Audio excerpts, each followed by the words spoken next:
We've had our Tesla Model Y for 5 days now. Not a ton of time, but enough to really start to get a feel for the car. This is my initial review of it, both good and bad, using our Mazda CX-5 as a comparison.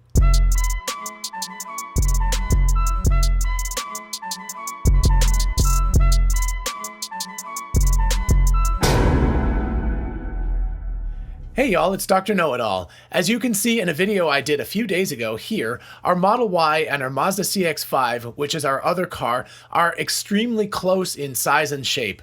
So part of this review video is going to use that car as a benchmark from which to evaluate our Model Y. First, of course, we have to have a name for our Model Y since Tesla asks for it. This guy is the Y in sexy, or just sexy for short. I'm sure you know why. Our Mazda, by the way, is big blue because at the time we had a blue Mini, which was little blue, or big and little for short. Yeah, so just don't judge us on our naming conventions, they suck. So let's start with the bad on the Model Y to get that out of the way first. The elephant in the room, of course, is the price. Big Blue cost us right around $28,500. Sexy is just over double that. Now, yes, we bought the full enhanced Navigate on autopilot, so maybe that's unfair. And we also bought a tow hitch, which we don't have on the Mazda. So removing those two, the car is still right at $50,000, which is still very close to double the cost of the Mazda. This, quite frankly, puts the car out of the reach of most people and is a big, scary stretch for us too. If you're in the Mercedes or BMW camp, then you don't really have to worry about the cost so much. If you're more like us, however, where $30,000 is the most you've ever spent on a car, then this really matters. Of course, I expect these numbers to fall over the coming few years, and Elon himself has stated publicly that cost is his biggest engineering challenge right now. So it's going to come down. But right now, this guy is a very expensive car. Of course, on this note, I will throw in that, in my opinion at least, Enhanced Navigate on autopilot is at least double the price it should be. $10,000 for this option is very, very steep, especially since it still doesn't work great yet. Now, of course, I might change my mind with the beta release, and we will see, but with 48.10, it's a nice feature, but certainly not a must-have worth $10,000 feature. Back to Navigate on autopilot 48.10. Tesla at delivery or before should have really trained us much more closely on how it operates. In fact, I submitted feedback to Tesla in a survey about this. There should be extensive videos on actually driving with the software enabled, what it will and won't do exactly, what the chimes and visuals mean, how to most effectively manage it, e.g. how to apply the right amount of steering force, etc. After all, we had to wait weeks for the car. I would have watched all the videos over many, many times before pickup. And if you're paying $10,000 for an upgrade, I would have appreciated a ride along with a Tesla employee demonstrating exactly how to use it. I know with the pandemic, this isn't a great idea right now, but it's something for the future at the very least. By now, I have more or less figured out the nuances of driving with Enhanced Navigate on autopilot, but it did take a while, as you all saw and commented on. And by the way, thank you for the comments, even if some were a bit snarky. It did help me figure out how to use it better faster, and I do appreciate that. This car is different enough that it's like getting a phone with a different OS on it. Like if you have an iOS phone and you have an Android thing, it's going to take a while to learn how to use it right. But a phone is not a 2+ ton hunk of metal flying down a road at over 100 kilometers an hour. So some training to make the transition smoother would really, really help here. Okay, so that's the big stuff. Now, 3 little niggly things. Number 1, if you leave the car unplugged, it will actually lose some range overnight. This is absolutely tiny, like 1 to 2 miles per day, but it does feel a little bit weird to see your range actually shrinking while it just sits in the garage. Again, not a big deal, just noting this. Number 2, the rear liftgate raises too high for our garage, which is like, This is also a plus, see later, but in our garage, it hits the garage door when it's up. Fortunately, the first time it hit a smooth part, or it'd have dinged the rear spoiler area, and I would have been brokenhearted about it. So with the liftgate, I can't open it in the garage without having my hand right over it to stop it from going up. I wish that Tesla would use their rear camera, which already detects distances to objects when you're backing up, to detect something above it when opening and stop. This is small, but actually really important because it freaks me out that my wife or my kid are going to open up the liftgate in the garage and damage the car. It's like, come on, Tesla, this is an easy software patch. Please, please fix it. And number 3, the wall charger's cable. It's too short. The cable is 18 feet or about 5.5 meters long, and due to how stupidly crowded our garage is, we have to park head in.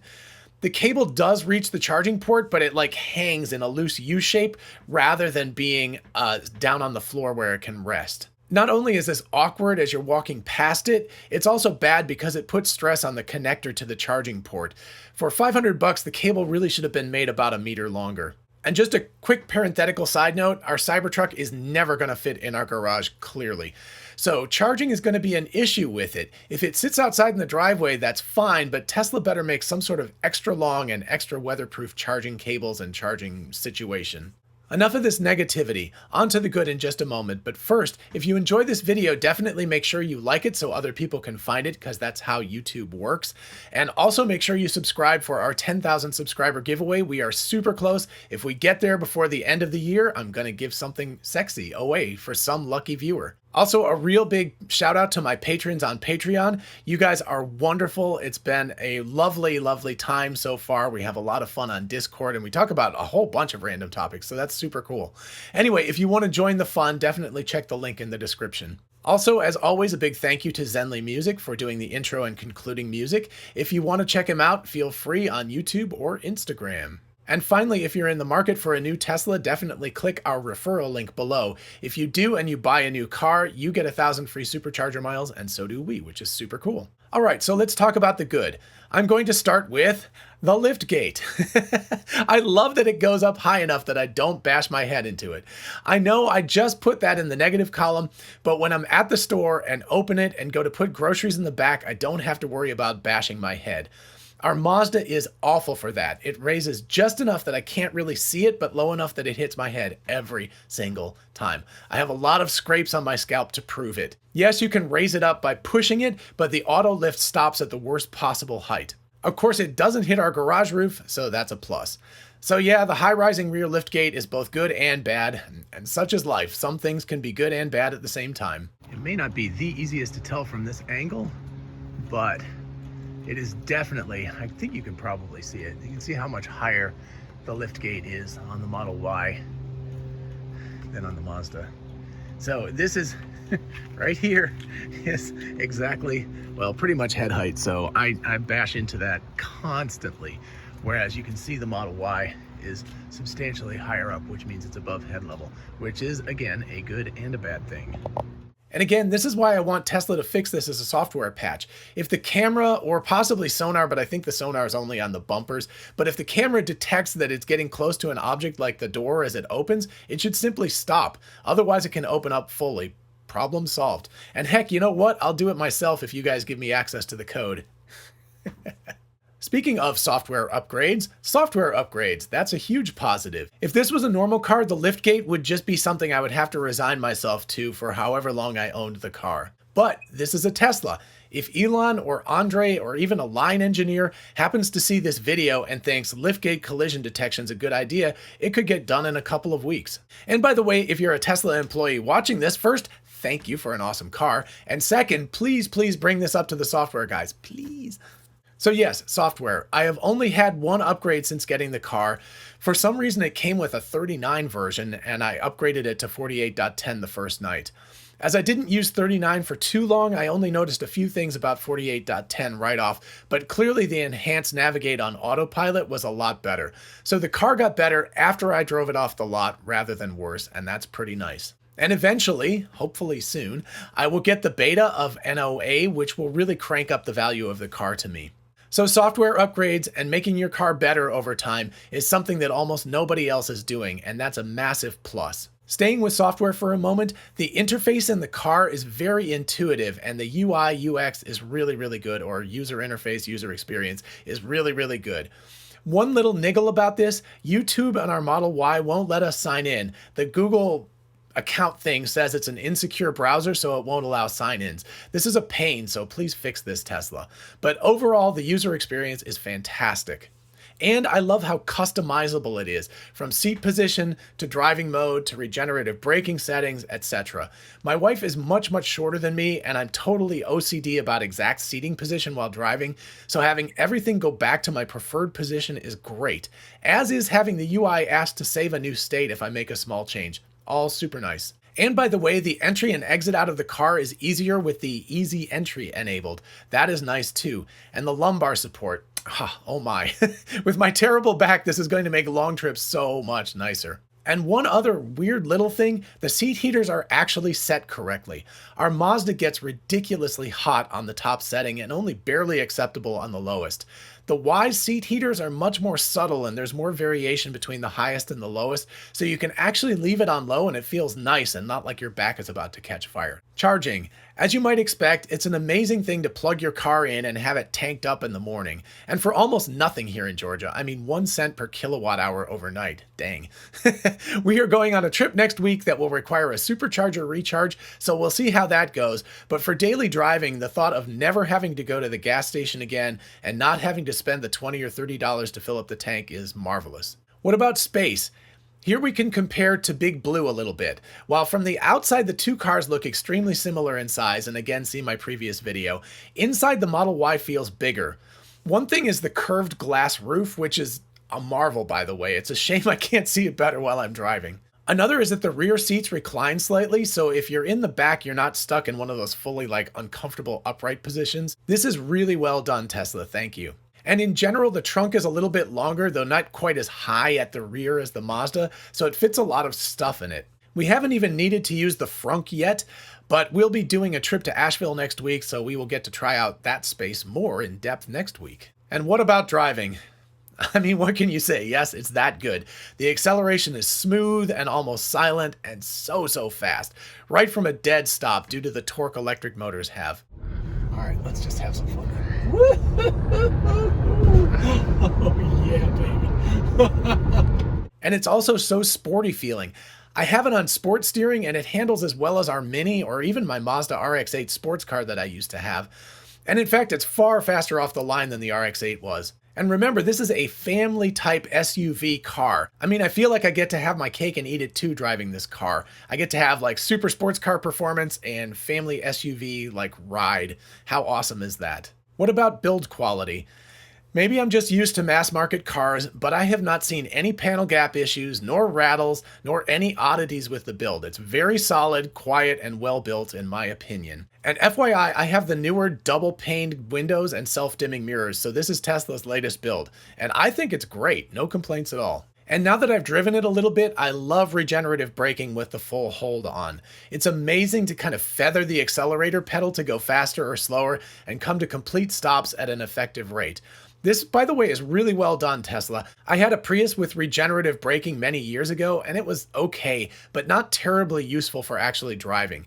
This, however, is clearly set up so that you almost never have to use your brakes, and that's super cool. Not only does it feel good to drive, but it regenerates power and massively reduces brake wear. All excellent. I waited until yesterday to drive Big Blue again because I wanted to baseline how an electric car feels to drive for a while before going back and driving an ICE car or internal combustion engine car. So what's the comparison? This might be a weird thing to say, but the Mazda felt loose, as in loose steering, no auto regenerative braking, and very loose acceleration. Weirdly, it feels now like the car is almost falling apart after driving the Y for just a few days. You step on the accelerator and it takes forever for it to actually move. You take your foot off and it just kind of keeps on going, so you have to apply the brakes. You steer and it feels oh so loose, like the car isn't quite connected with the road. Now, I'm a very big sports driving person. I love to have a really high degree of connection between me and the road, so others might like the looser feel, but hey, you can set it that way in software, and that's pretty darn cool also. And a random little thing, no keys. I really hate those giant key fobs, and having just a credit card for an official key, and of course my phone as the real key, makes my pockets way happier. I don't have bulky things sticking out in random areas. Thank you so much for that. And by the way, other car companies, come on, there's no reason why you guys can't do that too. And finally, traffic assisted cruise control comparison. That would be Tack. It takes forever to say traffic assisted cruise control, so just Tack.